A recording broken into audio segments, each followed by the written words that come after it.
Hello everybody, back here again for vlog a day, and today is Saturday the 15th, and today was a lovely day outside. Got up this morning, insane humidity, like crazy, like 91% or something crap like that.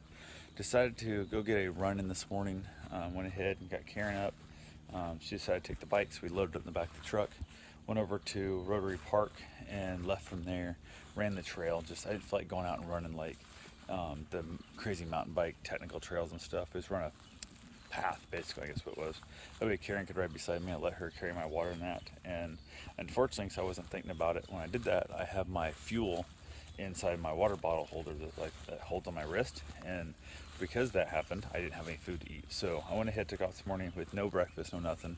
Went out to go run one of my long runs, my 8+ mile runs, and it was really interesting. I did have some tailwind with me, which never seems to be enough like calories to like keep me sustained. I really need like some kind of food or something, is what seems to work a lot better for me. But with no food out there, I was no breakfast, no nothing, and just half a Red Robin burger last night for dinner.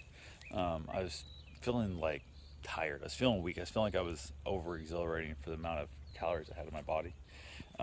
Ended up doing a little bit of run walking to the end as I was closing out, which I always walk out the end to basically keep me cramped up after a run. Karen rode the bike beside me the whole time, which was fine. Absolutely did great. We saw a lady who saw a dog on the trail. Was not didn't like approach us like it wanted to play with us and stuff, which I didn't have Bruce with me, so I don't know if it would have been more likely to play with Bruce or not in the process. We went on by. I thought it was actually there was a gentleman who was there who was running kind of behind it. Or he was in her stuff, and actually I guess he's more walking, I guess, than running. But I thought maybe it was his dog, and he just didn't have it on leash, kind of thing. But we got to the 442 highway, and there was a lady as Karen came off the bridge and was ahead of me. She stopped, and I said, "You looking for a dog?" And I was bird dog, and she goes, "Yeah." And I said, "It's just past the this road, just past the bridge and that." So I went ahead, and she's like, "Okie doke." So I handed her my card. I said, "If you find it, give me a call, cause I'll keep looking for it on the way back." And then she called, and I couldn't answer my phone. It was so humid. My phone was so covered in sweat, and my short pocket was so covered in sweat I couldn't get my phone to answer. So I finally was able to get my phone dried out by holding it out in the sun for a little bit as I was running. And I thought it was just her saying she'd found her dog. She left me a voicemail. Turned out she had not found her dog, so we were calling and stuff. Didn't tell me the name of the dog, didn't tell me nothing. But there is a rehabilitation center, like a rehab, drug abuse and that kind of stuff, mental facility on that road. And there was a couple gentlemen who I think were members of that were out there also on that trail. And I told her, I said, call them and see if the dog is there, because there's a good chance they might have seen a loose dog and picked it up. And if you don't have a tag or nothing on it, they won't be able to call you. So I had sent her that text message and that, didn't hear back from her for a while.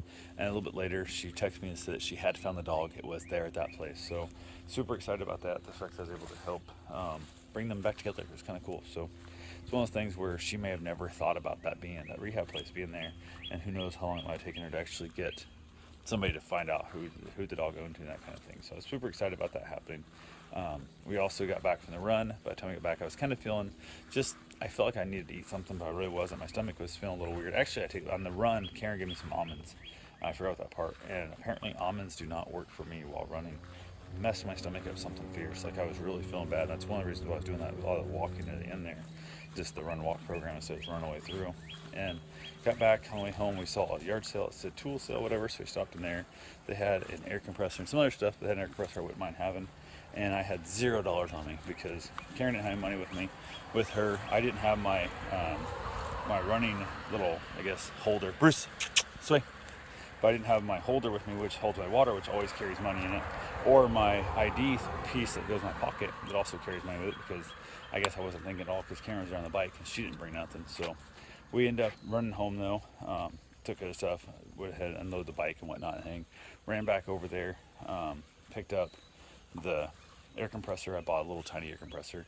It's nothing great, but it is what it is. I got a good deal on it, so got that back home. Haven't plugged in to see if it works or not, so who knows. I did have my Sit on Top yellow kayak on top of the truck still, because I went out yesterday.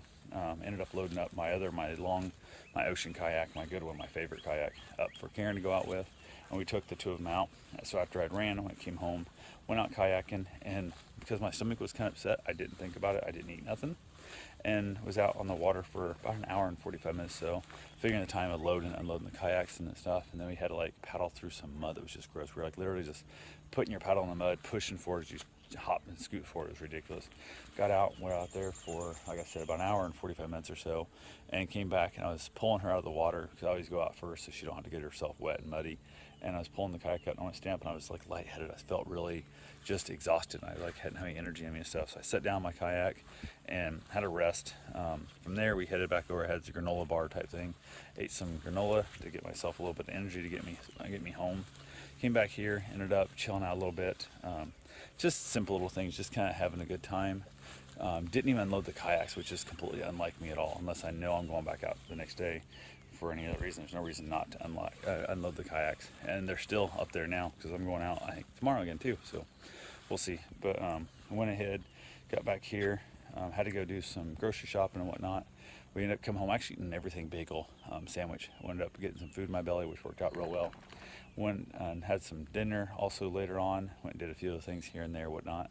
Nothing really major. Went out and get our grocery shopping, so we got that taken care of. So Sunday we won't have anything to do, except she needs to go by Mark's. Other than that, there's nothing else we have to do Sunday. So I did get a crazy blister on my thumb. God, it's like a really painful little stupid blister there from that kayak paddle. Really kicked my butt. So other than that, pretty much same old, same old. So aside from me like running out of energy from no food and on my running kayaking, it was a great day. So I will talk to you guys tomorrow. Have yourself a safe and wonderful day. Thanks for watching.